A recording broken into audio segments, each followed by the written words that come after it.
All right, and with that, I'm going to call on Mr. Wilson from Ed Planners. While he's coming down, I'll do a brief introduction. Mr. Wilson was a superintendent for many years ago, and he's been doing demographic work and enrollment studies for systems for several years now. Board members, you'll recall about every 2 years we try to have an outside group, either Mr. Wilson's group or another, come in and check our homework, so to speak.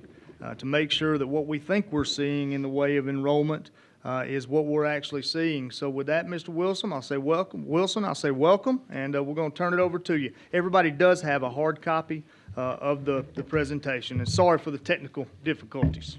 All right. Well, so thank you for that introduction, and Mr. Chairman, board members, superintendent, it's my pleasure to be with you tonight. And as Dr. Horton mentioned, we were back here in January of 23 doing a report similar to this. A lot of school districts do this every 5 years. There are more and more school districts going to every 2 years or yearly to get an update because of the growth patterns and the need to be really tight with your enrollment and knowledge of your enrollment. So it's my pleasure to be here 2 years later. So the second page, it says the annual report, and as I stated, we were here in January of 23, so it's 2 years before. The report really focuses on two things, trends and indicators. So we take a look at trying to make it where you would have knowledge based on initiatives, teaching allotments, building utilization, attendance zone needs, and those kind of things. And we use indicators and trends, and the indicators that we use the GIS, Geographical Information System. That's a software that we use to map and track building permits, housing, other types of things that would occur in your county. We always use the U.S. Census Bureau. We use the Governor's Office of Planning and Budget. We use the Atlanta Regional Commission. We use the online analytical statistical information systems, which is basically your Department of Community Health. We use the building permit database. It's a national database. We also do your local building permits through your local cities and county. So we try to get as much information as we can to put you in a better position to know where you need to add or do work for your schools to be able to house students the way you really want to. So the third page, most of them are numbered, some of them are not, but most of them are numbered. So this is a brief page on enrollment factors. We look at live birth, we look at birth rates, we look at market and housing trends and mobility. In some of the slides you will see where we try to track some of your subdivisions that are being built or your housing, so we'd know just how that is going, because you need to be prepared for that. Obviously, pre-K and special needs classrooms are important to you because the housing needs of those students. The enrollment factor of that is a little different than regular classrooms. House Bill 251, which is school choice, has been around for a long time, but that allows teachers and employees in your school district to bring their child to work and to school. So that can change the enrollment of a school pretty quickly. Then other type of programs that your district offer, whether it's alternative ed, online learning, homeschooling, and various other things. We try to track all of that and be knowledgeable of that because it certainly helps us as we forecast. The first 2 or 3 slides are going to be more global or national or state, and then we'll get more right down to your county. But it's, so page 4, it's just, we look at in-migration because you as a county are a growing county, and you grow in various ways. Sometimes in affordability, you will see that maybe your first and second grade total enrollment is one number. Then when you get to the 6th or 7th grade, that enrollment is increased. Now, it could be because of in-migration, but it also has a factor in there that affordability. So maybe as a 25-year-old with a 4-year-old kid or a 6-year-old child, maybe a few years later I can afford a little bit more or a different subdivision. So we track that. So that's what this slide basically is just the migration of people moving into your district. Page 5 is, you see a black part. That was actually a little video that we were going to show, but it looks good. But anyway, that's the reason for that. But the important part of this is Atlanta and the Atlanta area. The Atlanta itself is the third highest population increase in the United States, second only to Houston and Dallas-Fort Worth. And there's another slide that I've shown before that shows the 8 top cities in the nation in growth, and they're all in the South. The next slide, slide 6, is important because you see the darker blue parts, and the next slide after this will be even more showing. Atlanta has grown, but we are now growing out. So counties like Coweta and other counties surrounding the inner part where Gwinnett and DeKalb and Atlanta and Fulton and Cobb, it's now moving out. And that's just an indicator here, and the next slide shows it even better. So I call this kind of the second perimeter because you can see what used to be called the Big Four. They're growing, and they're still growing, but by percentage, they are not growing anywhere near by percentage that the second perimeter is growing. The next slide will show that even more, page 8. You'll see that the Atlanta Regional Commission, and I use the Atlanta Regional Commission and the Governor's Office of Planning and Budget because they go out to 2050 and they're about to go out to 2060, trying to forecast the enrollment all across the state. And so we use that information because it's valuable, and you can see that the current forecast from the Atlanta Regional Commission indicates that the fastest growth area is what I am now calling that second perimeter, and you're a part of that. Paulding, Cherokee, Forsyth, Barrow, Walton, and Coweta. And you can see on the right-hand side, the 2020 population and the 2050 forecast, the highest percentage of change of growth, you're in that. So that alone would tell you that you need to be taking a look at this because the growth is coming. And so it's important for school districts to be able to look at this growth and really start being able to put themselves in a position where you can forecast for new schools, attendance zone changes, and all of those kind of things. The next slide, slide 9, is simply an indication of your population in your county in 2022 was 152,882. That was up 19.5% from 127,939 who lived in the county in 2010. You look in the bottom left-hand corner, and you can see that we received this information from the U.S. Census. For comparison, the U.S. population grew 7.7%. Georgia's population grew 12.4% during this period. So that's what I said a few minutes ago, that there's another slide I've used in the past where it shows the 8 fastest growing areas, and they're all in the South.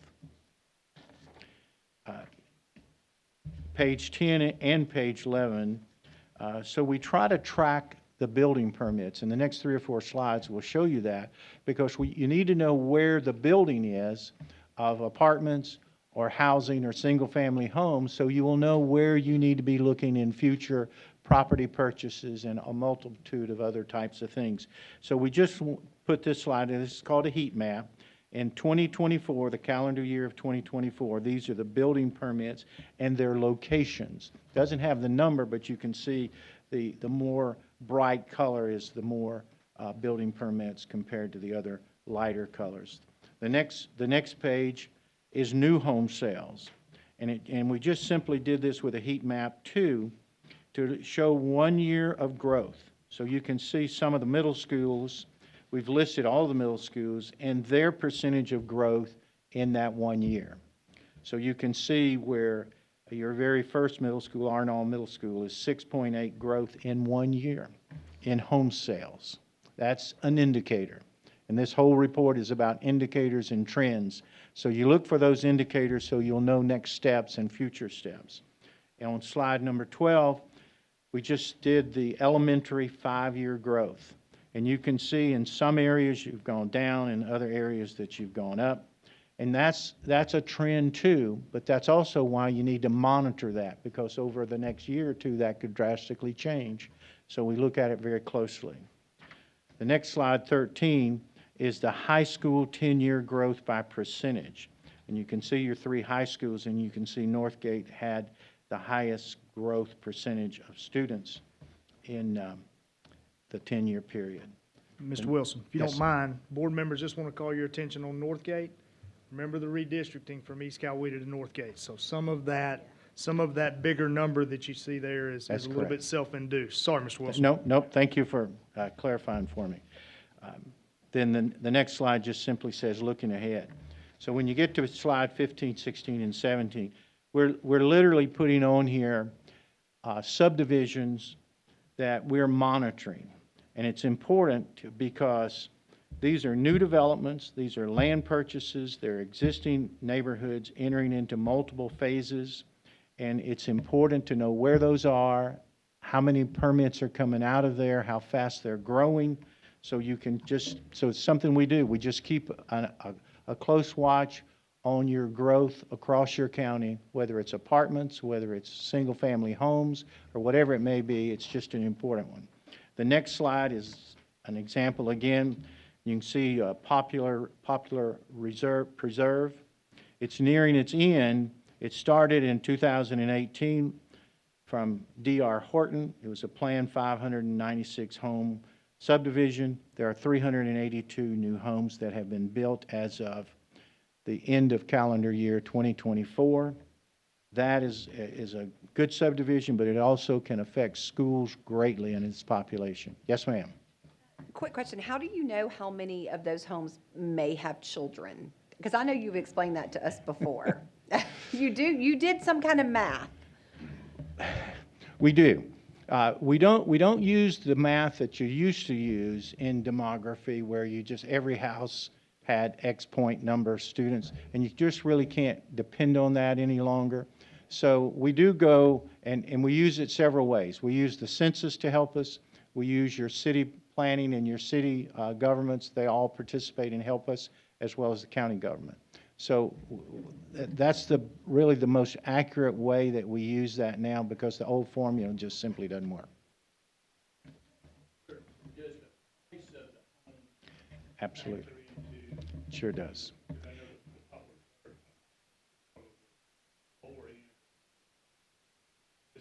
Yes. And that's a great question, and thank you for, because I kind of mentioned that in the beginning, because you'll see if you analyze, and I'll show a slide here in just a minute, where you have the first grade and the second grade and the fourth grade, and you grow, and some of it is not people moving, they're moving in when they can afford to purchase that type of housing. So, and you see that everywhere you go, that you'll see, there's one county that I work with, and they believe they are actually in decline, a large district that's grown for years, but affordability now has become an issue for them.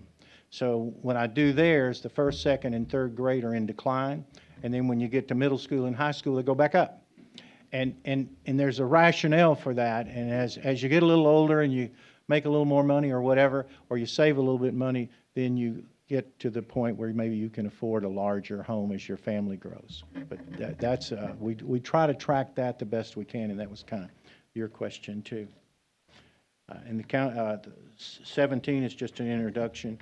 The next 3 or 4 slides, we simply show you by a bar chart your enrollment growth and history. So this slide's 18 is just your system-wide 10-year enrollment history. It is important for us as demographers and planners to take a look at that. And you'll see in 2020, you were down. Well, that's the COVID year. So that's, again, another trend and an indicator. The good part about that is, as this looks just like every other school district in the state, that we went down in 2020. The good part about this is you go back up and you start showing growth. And then we just broke it down. So in slide 19, it's an enrollment history, and it's talking a little bit about the past COVID, because we simply wanted to show that you rebounded, and you rebounded very well. Most districts did, but some districts didn't. They lost students and they didn't get all of them back, or even a close number, because the change was multiple factors there. But it's a good slide because it shows you rebounded, which is a good thing. Then we put one together that is for elementary. It's the next slide, and you can see that we just tracked it for 5 years. You can also see on the left-hand side where in 2020 you went down. That was the COVID years, and so it's just another indication that you're coming back up in the elementary schools. The middle schools, somewhat the same way. So we just track you for the last 5 years to see where the enrollment is. And it's a slight enrollment growth, and the same thing for the high schools. It's an enrollment growth. If I can move to slide 23. This is an important slide. So I went 2 or 3 slides there pretty quickly. But on slide 23, if you can follow me, it's a little bit hard to follow, but it tells a real good story. So if you go to the kind of the bottom left-hand corner where it says 2012, and then the green line that goes up, we're basically tracking your current senior class for the last 12 years. And there's a lot of things to look at. So did it grow? Did it drop? Did you maintain your students? And you can see that if you look at kindergarten in 2012, you had 1,707 kindergartners that year. And as you go through, you maintain pretty well. So in their junior year, you had 1,717 students. You dropped a little bit, but your senior class sometimes graduates quicker and some of those kind of things with work study. But it's important to look at this and look at it carefully because there's a lot of indicators. And you see the red circle. Well, what that red circle is that in kindergarten, you see a red circle in 2012. So the largest kindergarten class that you've had in the last 13 years was in 2012. Okay. Then if you go way over to the right-hand side, you will see in the 12th grade, the largest class of the 12th grade for those 13 years matched is 1,713 students, and that was the class of, if I go across correctly, 2021 or 2022. And so it's important to look at this because as you do your planning for each year for allotments, you will see that some grades are different. And it's important and it's really good that you can track. So what we do is we go and do your history and we track your kids from the time they get in kindergarten all the way through. And it helps you in attendance planning and what you may need over the next 10 or 12 years, knowing each grade level of students. So it's a good slide. And we're forecasting, if you can see in the bottom left-hand corner, expect middle school to have its largest 6th, 7th, and 8th grade classes next year. So you're growing, and you're growing in the middle school area. And board members, I'll mention here, and you're well positioned for that growth. You brought a new middle school online 4 years ago, Blake Bass Middle. You just redistricted students a couple of years ago. I think it's 3 years ago now from East Coweta to Northgate. In addition, at the high school level, every block, we have several hundred students that go out to dual enrollment to the Central Educational Center. So we're well positioned. I say that because I don't want you to be alarmed by the fact that our 6th, 7th, and 8th grade classes will all be our largest next year. That bubble will work its way through, just like it's moved from elementary now into middle school. That's right. Absolutely. The next 3 slides are just simply showing the attendance zone for high school, middle, and elementary, and the percentage of students in each of those areas. So you've got middle, you've got high, middle, and elementary, and what the superintendent was saying is we are really forecasting that you're going to continue to grow more in the middle school area. And so we did that for each of the 3 levels. So slide 27 just simply shows every school, their 10-year growth, their 5-year growth, their 2020 FTE numbers, their 2024 FTE numbers. We received information from the administration here on the number of IUs and the capacity of each of the schools and the percentage of utilization. And so there's there's 2 or 3 ways that school districts determine their capacity and their utilization. And so it works best when the school district itself creates that formula. There is a very outdated formula at the state level. And then building utilization sometimes works when you really try to get down to all of the special needs classrooms that are a different population of size, of number, than other classrooms. So this is the information that we got from the school district, and we think they're doing it very correctly because it's important. So as the last slide I have, and I know I've gone through these rather quickly, but it's an executive summary. And the reason that these type of studies are important to school districts is because, like I said, the enrollment study identifies trends and indicators. And if you follow those trends and indicators, then in your planning, and your finance person did his report on the budget, it's important for him to know where the growth is. So these kind of studies help finance in their planning, and it's just truly indicators and trends that help. And you see in the very first paragraph, the aligning attendance zones with current land ownership and parcel data, which helps you predict future developments, and it helps you build across 2 school zones to create an opportunity, which is always good if you can. That is more direct feeds.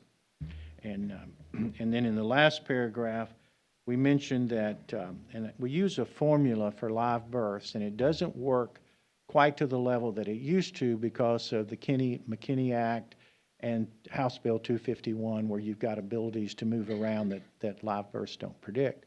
The good part about the live birth part is, I looked at it just today to make sure, the way the formula works, you take your enrollment,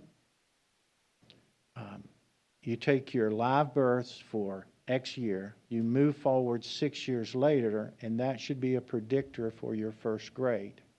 Now, in your case, you're at every year, I went back 10, 15 years, you're at 90-something% on every year. So you are maintaining or keeping, or families are staying here. So in their birth of children, 6 years later, they're entering schools. And in some cases, you are all but just right on that number. So I go to the live births at the Department of Public Health. I see the number of live births that were here in this county. And if they're in the military and they're overseas or whatnot, if their home address is here, those are counted. So it's a pretty accurate count of live births for your county. And one I just did last week, they were at 80%. And they were pleased with that. Well, they don't know that you're at about 95% because they would be very pleased with that. So that's just an indicator that when families come here, they stay here. And so that also helps you as a school board and an administration know that you've got children coming and you need to prepare for it. So questions if needed. Mr. Wilson, just want to thank you once again. Board members, I do want to point out on the next to the last slide, if you look at our building utilization, district-wide, system total, 90%. 88% in elementary, which is right where you want to be. Our middle school total is 94, and then 90 at the high school. That means that we don't build unless we need to.